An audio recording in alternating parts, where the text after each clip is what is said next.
Well, hello everyone, and welcome to week 35 of my life as an L3 CTS cadet pilot. It's week 4 of my stay in New Zealand. And what have we been up to this week? Well, we've been done, I think it's 4 flights this week. We finished off descending 2 actually. Yeah, we finished off climbing descending 2. We've done all of the stalling, and we've finally now got to the more interesting stuff. Circuits 1. Roll titles.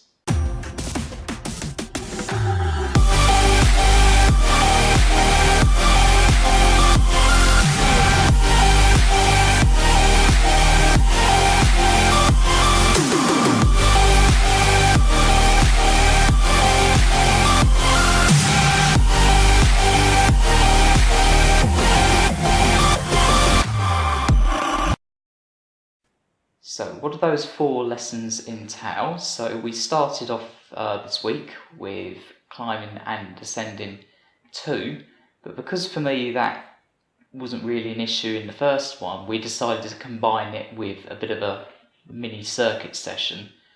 So we did climb and descending in the circuit, but we didn't actually touch down because the runway we was using was it was a grass runway, and it rained quite heavily the night before, so it was a bit sodden.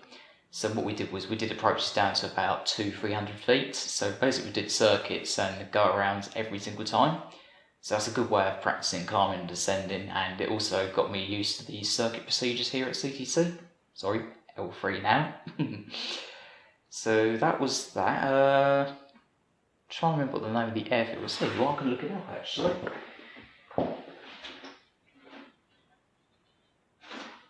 Here we go.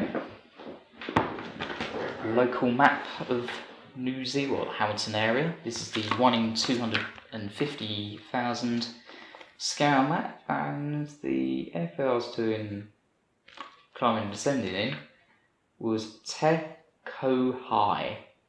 It's probably pronounced incorrectly, but there we go. About half the place names around here are pronounced incorrectly, so I'm sure the air traffic controllers have a laugh when they hear me call up at times. But thankfully, most of the cool VRPs are not too bad. So things like Hamilton Lake, Scotsman's Valley, Cambridge. You get some more difficult ones, such as like Hautaupu, Te Rapa, Te Awamutu. Yeah, there's some weird names on this. But anyhow, that's where I did like climbing and descending. We've done 2 lessons of stalling. The first one, you just do the very basic stalls, so the all in a clean configuration, no flaps, and you're essentially recovering at different times. So the first one that I did was go into what's known as a full stall. So you go idle power, maintain straight and level, so gradually you'll be pitching the aircraft higher and higher and higher to maintain straight and level until eventually it will stall. You'll get several different warnings, the aircraft will buffet. You will notice the sound of the aircraft going through the air will drop off quite dramatically.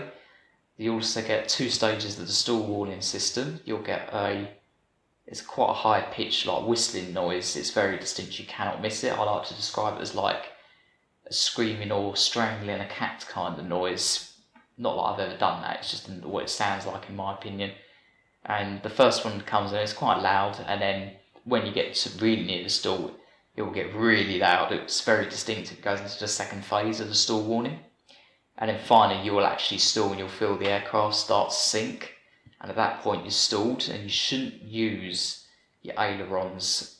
So essentially if the aircraft starts dropping on one side or the other, then you should use rudder to correct this. But first time I did this, I overcorrected because I thought the rudder on the Katana was not very sensitive, which is a correct statement, but I overcorrected, and yeah, pretty much ended up going down like a flying seesaw for a little while, but yeah, it didn't flip over, so that was good news, and yeah, all recovered normally. So standard recovery procedure is essentially pitch down, full power, get the airspeed up, and main thing is just get airflow going over the wings again. That's the whole point, because if you stalled, the air's not going over the wings smoothly.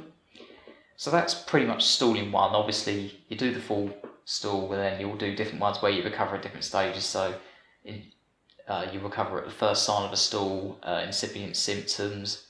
There's one where you recover at the second stage of the stall warner.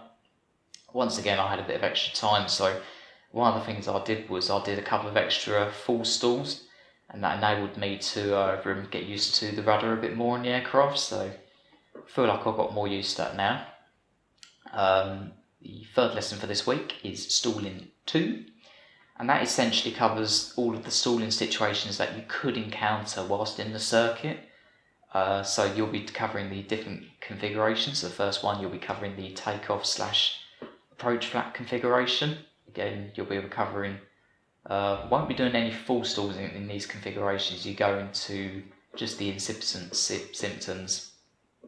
So you literally recover at the first sign of the stall, although sometimes I was told to recover at the second because the first sign comes on ridiculously early, like 20-25 knots early. It's just ridiculous. The aircraft's still perfectly fine at that speed. It's just an early warning system. So you do one with takeoff/approach flap configuration, then you'll do another one with full flap on, so the full 45 degrees, which is quite a lot. So even though it's a very slippy aircraft, the Katana, if you put that final stage of flap on, it will go down at a pretty reasonable rate, although compared to a Cessna, it's pretty docile when it comes to descending. So yeah, it doesn't like to lose height, which is a good thing in some ways and bad in others. The final stall that you do in Circuits 2 is what's known as a base to final turn stall.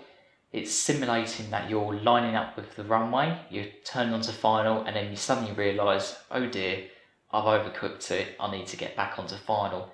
And a mistake that a lot of people make is they'll overbank, so they'll turn more than the prescribed 30 degrees that you're supposed to stick to. So say you'll go to 45 degrees, which isn't unsafe, but it's not advisable, particularly if you're at low altitude. And if you really want to try and get onto final, some people actually pull back on the stick at the same time, which sharpens up the turn, but it bleeds off a lot of airspeed and increases your stalling speed, which will trigger the warning much earlier. And that is what's known as a base to final stall. So if you hear the warning, you go full power, get the aircraft safe, get rid of that last stage of flap, and then proceed as all of the other recoveries have done. So at the end of stalling 1 and 2, you should be able to get out of any stalling situations, so no excuses for stalling after that. Final lesson of the week was Circuits 1, and that was really good for me to get back in the circuit. I didn't actually do my circuits at Hamilton because the circuit was very busy and there was no slots available. So what we did was we flew to, where is it? I got the map of it, a place called Mata. So if I show you the map, there's Hamilton, there's Mata, and it's a grass airfield. Runway's about 1 kilometre long, so it's quite long, and I'm not kidding you, it's probably one of the widest runways you will ever see. I mean, I've flown to quite a few airfields. I've never seen a runway this wide before. I mean, it was even wider than Saffron airports. It's just crazy. You literally come in and you think, well, where's the centre of this thing? You just literally look where everyone else has landed and go, well, that's obviously where the centre of the runway is. I mean, it could in theory be split into 2 separate runways. It's that wide, but it's just one runway. I think on that day I did a total of 7 takeoffs and 8 takeoffs and 8 landings. Turns out I didn't forget how to land. I mean, I've done a couple of landings at the end of some of the other lessons, but there's nothing like getting the circuit to really refine your takeoff and landing skills. It's really good to do that. So if you find before the circuits your landings aren't very good, don't worry, because you've not really focused on them. This is what circuits is for, is to get your landings bang on perfect. For me, the first few landings were, I'll use the term a bit flat. Generally, when landing most tricycle type landing gear aircraft, you should really touch down main gear, then nose gear. Term flat landing is where you touch down all 3 gears at the same time. So it's not unsafe, but it's pretty close to having more load on that nose gear than you should. If you land on the nose gear first, then the main gear, there's a chance you could have a prop strike, or worse, you could break the nose gear. I mean, not most tricycle aircraft, that nose gear is not designed to take an impact of a landing. It's supposed to be put on the main gear. Opposite problem, you can have those. You could overflare the aircraft. Yeah, you touch down main gear first, but then you could have a tail strike. So you've just got to find a balance between the two. For me, I generally started doing very flat landings.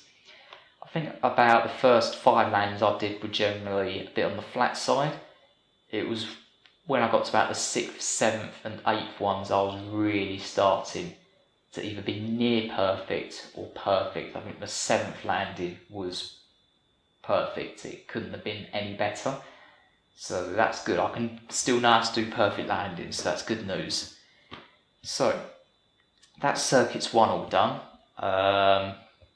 So next week, week 36, week 5 in New Zealand. The schedule says that I should be finishing off circuits 2, 3 and my circuits checkout and my first solo, but I had a bit of a sneak peek at the weather forecast and it's not good. Lots of wind, lots of rain. So I will be surprised if I go solo next week, but it would be very nice if I could. So on that note, as usual, been talking for a bit longer than I should be, but there we go, I enjoy talking. As always, feel free to leave a like on the video, subscribe to the channel, and feel free to share this video with anyone else who you feel might be interested in becoming a commercial airline pilot in general or with L3 CTS. Thank you very much for watching. I'll see you next week. Take it easy. Bye bye.